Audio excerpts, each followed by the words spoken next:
Hi, I'm Norm Abram. Welcome to the new Yankee workshop, where today we're going to build a couple outdoor planters. This 3-foot long one with slatted sides, and one a little bit fancier. It's square, there are finials at the tops of the corners, and raised panels for the sides. They're a lot of fun to build, and I'll show you how next, right here on the new Yankee workshop. Now here's a good one that's made from wood. In fact, it almost looks like an old sea captain's chest.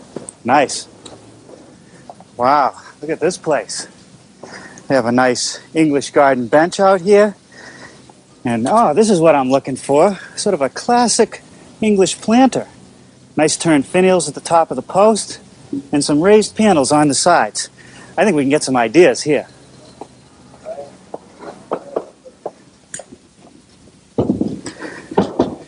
Well, after looking at all the planters that were available on the marketplace, here's what we came up with. This is our large planter. It's about 36 inches long and 16 inches wide, fairly straightforward joinery, and slats for the sides. Now over here is a little bit fancier one. It's a square planter. And on the corner post, we'll make a finial that I'll show you how to do on the lathe. I have mortise and tenon joinery, and the sides are raised panels that I'll show you how to make at the table saw. Now the most difficult thing in doing this project was picking the right wood, because this is an outdoor project, it's going to be filled with earth, and it's going to be damp. So I want to show you some of the choices. Now over here is the budget choice, very easy on the pocketbook. Pressure-treated southern yellow pine. But it has this heavy grain characteristic, which means I might want to paint it or stain it, and that sort of defeats the whole purpose. A very good choice would be redwood, but you have to be aware that when it gets wet, it tends to turn almost black. We could use western red cedar. It's resistant to decay and rot, but it's soft. It will weather nicely. Here in New England, we've been building our porches and decks with straight grain Douglas fir for a long time, and some people even make window boxes out of them. But what I'm afraid of here is that the wide panels I'm going to need for the raised panel might check or split. Now the premium choice is this material, plantation grown teak. It's very pricey, and it does have silica in it, so it's tough on the tools. So we'll return to our old favorite, swamp cypress. I want to show you some of the characteristics about this wood that I really like. Out here in the back of the shop is an Adirondack chair that I built 3 years ago, and it's lived out here. You can see that it's weathered to a beautiful silvery gray. And what I always look at outdoor projects are the places where I have end grain in contact with the ground. Now here, after 3 years, an untreated piece of wood shows no sign of insects or rot. And if you look out in the woods, you see our 2 dovecotes, and they've been there about 8 months, starting to weather nicely, but more importantly, the wide boards are still nice and flat, which means it's a stable material. I also want to take a moment to talk about shop safety. Be sure to read, understand, and follow all the safety rules that come with your power tools. Knowing how to use your power tools properly will greatly reduce the risk of personal injury. And remember this, there is no more important safety rule than to wear these safety glasses. Now today I think we'll get started by building the small planter. And the first thing to do is turn the finials at the corner post. So I've mounted a blank in my lathe that's 2 inches square, and I've drawn a line that separates the area I want to remain square and where I want to turn the finial. I'm going to start the turning by using this skew chisel to just score it right at the line so that I minimize chip out at the corners. Then I'll turn to my gouge and round off the area that's going to become the finial.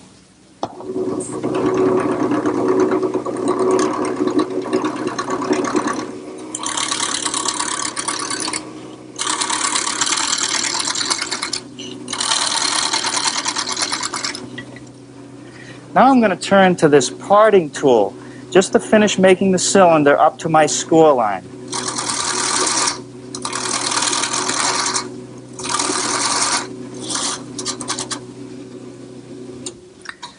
Well, now that I've rounded out the top to a cylinder, I'm going to use a ruler to mark out the transitions of the various parts of the ball.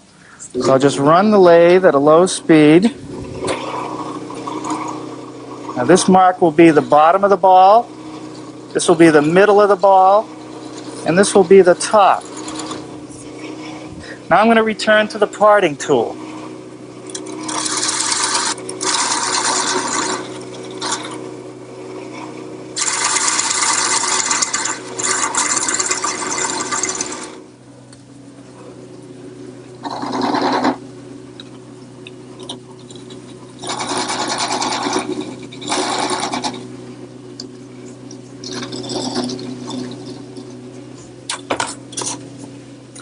Now back to the gouge.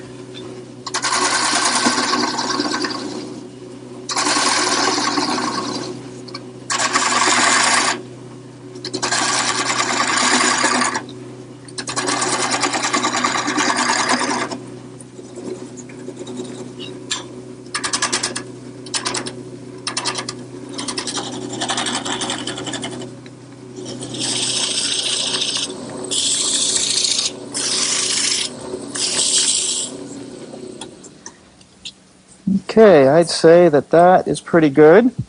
Now I'm going to slide my tool rest back over and use the same skew chisel that I started with to just cut it off.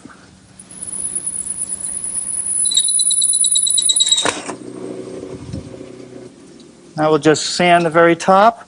3 more to go. For the last few minutes, I've been here at my stationary mortiser, making the mortises in each post.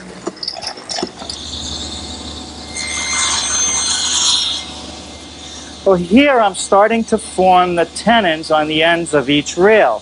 And the first cut is a shoulder cut, which will be right here, along the face on the outside and on the inside.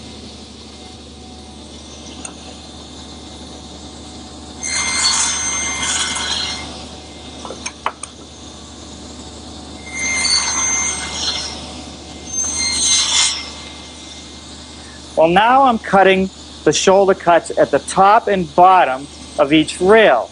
And all I've done to the setup is raise the blade an additional 1/8 inch.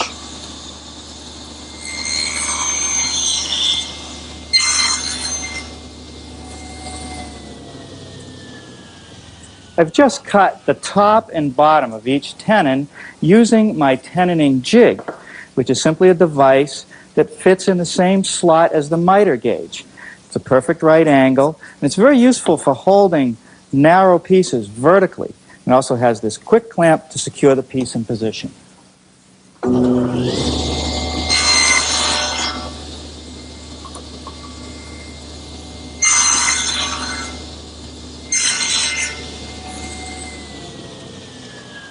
Well, after making a slight adjustment to my tenoning jig, I've just completed the cheek cuts on all the tenons. Now I need to put a groove in all the rails and in the post at the corners to receive the raised panel.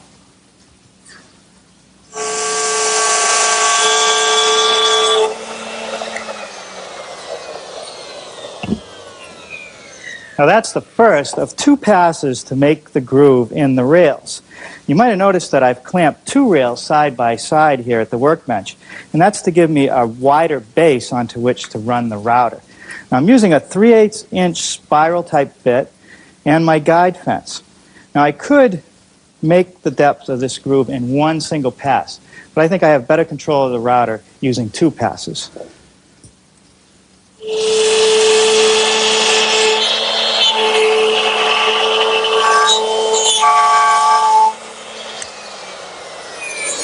Now in the post, the idea is to run the groove from mortise to mortise. Raised panels are next, and there's several different ways to make them, with a router or a shaper, but one of the easiest ways is on the table saw. First, you need a fine-tooth carbide tip blade, and in this case I've tipped it to 8 degrees. Next, a little jig with a U-shaped bottom that fits over the rip fence to guide the panel through, with a high side that's perpendicular to the saw table. Now here's one of the blanks correctly sized, and it's actually made up of 3 boards assembled with waterproof glue and biscuits. And what I want to do is first cut the end grain, so I put it vertically in the jig, clamp it with this spring clamp. And I like to use another stick to hold it tight against the jig as I push it through. It works great.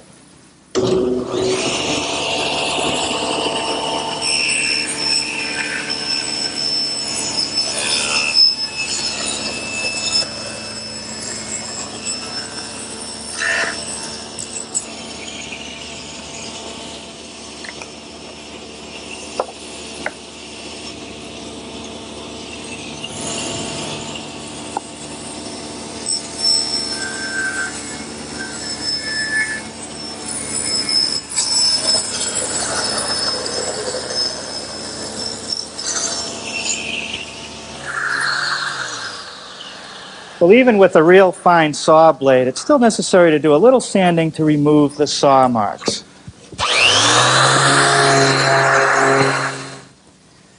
Well, now for some assembly. I'm applying glue to both the mortise and the tenon. The glue that I'm using is actually relatively new. It's a waterproof glue that you don't have to mix up. You use it straight out of the bottle.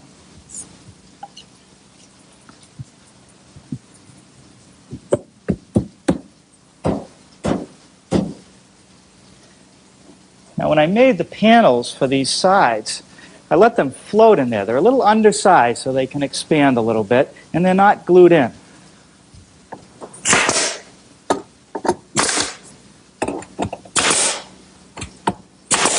Now that's 1 1¼ inch nail through each mortise and tenon joint, and that should be enough to pin it until the glue dries. Now we'll slip in another one of these rails and then slide in the panels for each side.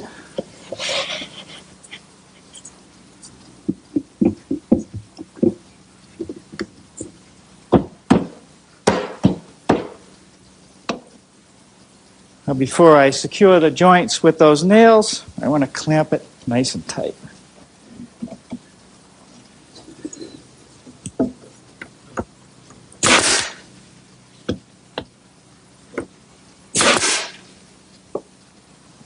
After about 10 minutes, I can remove any clamps remaining. Glue will reach full strength in about 24 hours. Now, aside from the floor, this one is complete.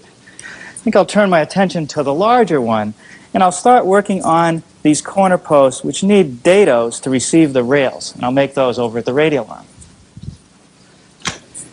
Here I've taken the time to clamp all 4 corner posts together and do the layout for the dados. I've set up my stacked dado head cutter in the radial arm for a 3/4 inch width, adjusted the height, and now I'll be able to plow out that material.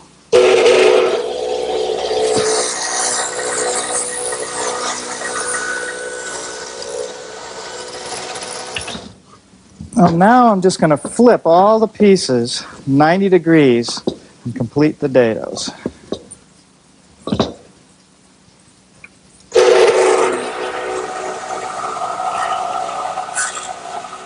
Now, to make the grooves in the rails and the post for this planter, I'm using the same techniques as I used earlier, except that I've switched to a 1/2 inch bit.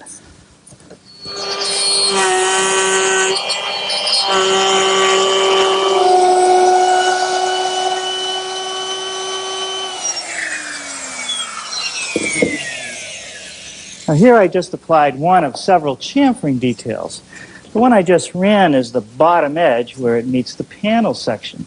I'm also going to use a similar chamfer on the corner of the post, another one along the top edge of all the rails, and I'll also do the top and bottom of each post. All of those are accomplished using this chamfering bit. Now here I don't need a guide fence because the ball bearing is what guides the cutter.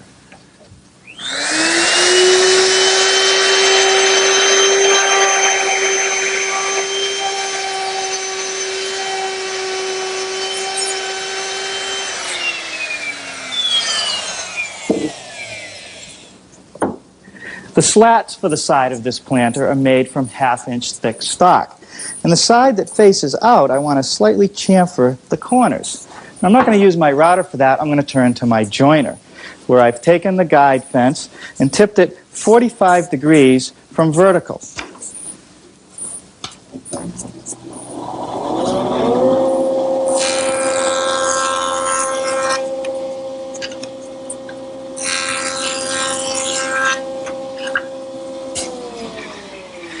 Now that's the effect of a couple quick passes. Well, 35 more pieces to go, and then I think I'll call it a day. We'll come back tomorrow morning, finish these up.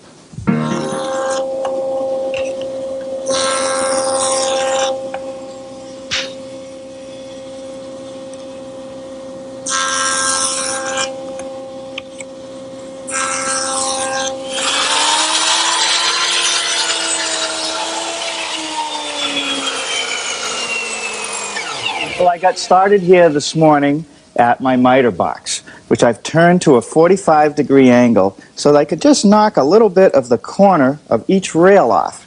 I'll show you why that's necessary. Where the rail comes into the post, you need to remove that corner so that they'll intersect properly. Just a little miter. Now with that complete, there's one more step I want to do, and that's to drill some holes in each post. And you can see here there's a little plug. Behind that plug there's a screw, one that goes into the short rail, and then on this side, one that goes into the long rail, slightly offset so that they miss each other. To do that job, I'm using my drill press and this little device. Normally I use it in my handheld drill, but it works just as well in the drill press. This portion drills the pilot hole for the screw, and over here, this section will make the counterbore, about 1/4 of an inch deep.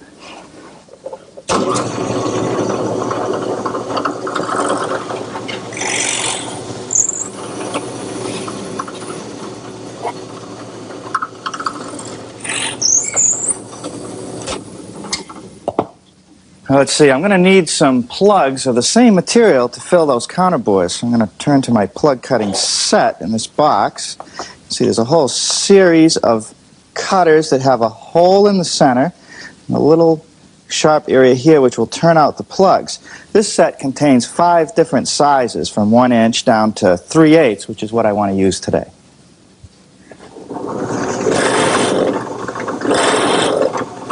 Well, as you can see, simply plunging the cutter into a piece of scrap cypress makes quick work of forming the plugs.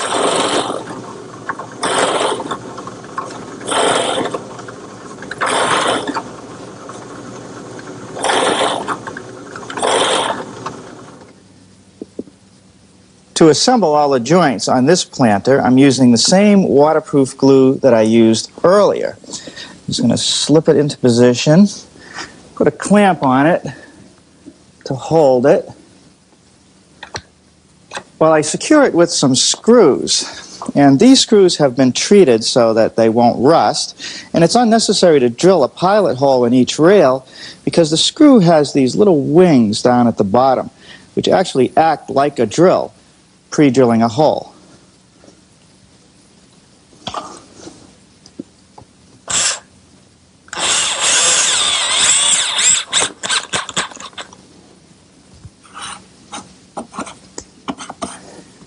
Now the slats.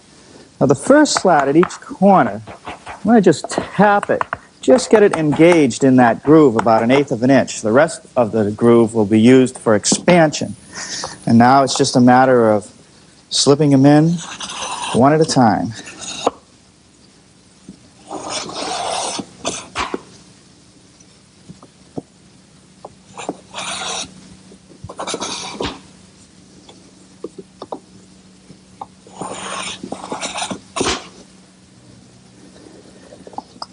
Now on the middle 2 slats, I'm going to add a little glue in the groove.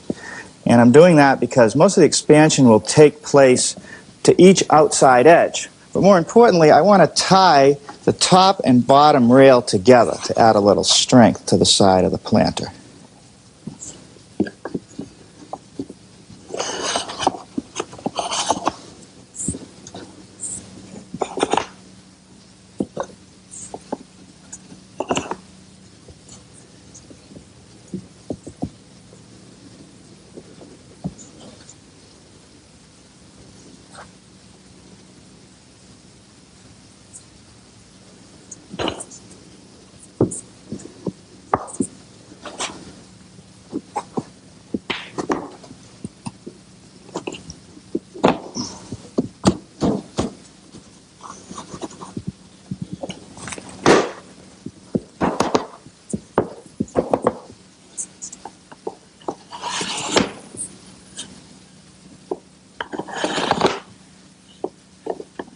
Now for the ends, I'm not going to use any glue.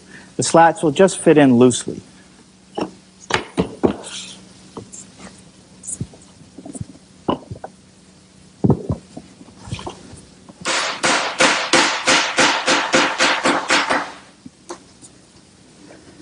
Now for the plugs, I simply use a small screwdriver just to pop it out of the scrap piece of wood. Apply a little bit more glue to the edges.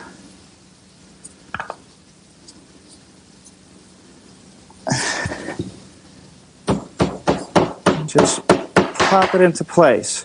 After the glue dries, I'll just plane off any excess and then sand it smooth.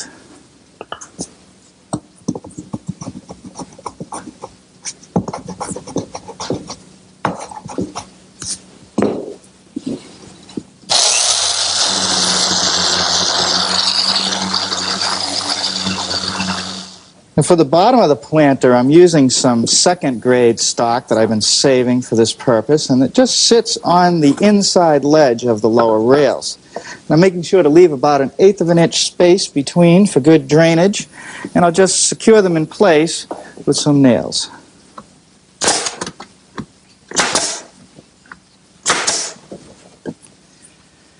Well, I got to tell you, I think I feel a little bit out of my element doing this part of the job. And I don't understand how gardeners can do their work without a power trowel. Well, what do you think?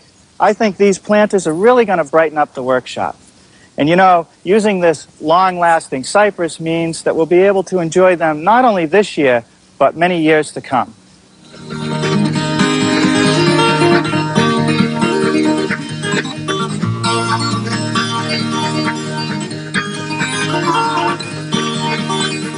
Norm's back tomorrow with 2 more makes, a pantry table at 1:30 and a sideboard at 2.